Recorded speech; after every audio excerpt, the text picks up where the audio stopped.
Kuruppanthara railway സ്റ്റേഷന് മുന്നിലെ മരച്ചുവട്ടിൽ നൂറ്റാണ്ടുകൾ പഴക്കമുള്ള നാഗരാജ ശില്പം കണ്ടെത്തി. റെയിൽവേ സ്റ്റേഷന്റെ നവീകരണവുമായി ബന്ധപ്പെട്ട് ഇവിടെ ഉണ്ടായിരുന്ന ആൽമരം വെട്ടി നീക്കിയിരുന്നു. ആൽമരത്തിന് ചുവട്ടിൽ 2 നാഗരാജ ശിലകൾ ഉണ്ടായിരുന്നതായി നാട്ടുകാർ പറയുന്നു. ആലിവിടെ നിൽപ്പുണ്ടായിരുന്നു. ആ ആലിൻ്റെ ചുവട്ടിൽ ഇതുകൂടി 2 വിഗ്രഹം ഉണ്ടായിരുന്നു. ഒരെണ്ണം ഇപ്പോൾ ഇവിടെ ഒരെണ്ണമല്ലേ ഉള്ളൂ. നേരത്തെ 2 മറ്റുണ്ടായിരുന്നു. അപ്പം അത് എൻ്റെ ഒരു ചെറുപ്പത്തിലൊരു 10-12 വയസ്സുള്ളപ്പം തൊട്ട് ഞാനത് കണ്ടതാണ്. അപ്പോൾ ഇവിടെയല്ല ഇരുന്നത്, അത് സ്റ്റേഷൻ്റെ പുറകെ അങ്ങോട്ട് കുറച്ച് മാറിയായിരുന്നു. ആ കപ്പയൊക്കെ ഇട്ടുകൊണ്ടിരുന്നില്ലേ പണ്ട്. അവിടെ ഒരു ആല് നിൽപ്പുണ്ടായിരുന്നല്ലോ, വലിയൊരു ആല്.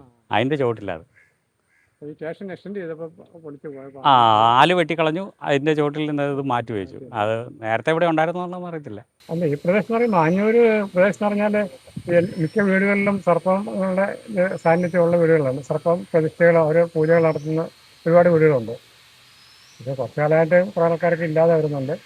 പിന്നെ ഈ അടുത്ത ക്ഷേത്രങ്ങളിലെല്ലാം സർപ്പങ്ങളുടെ ഇതുണ്ട്, പ്രതിഷ്ഠകളുണ്ട്.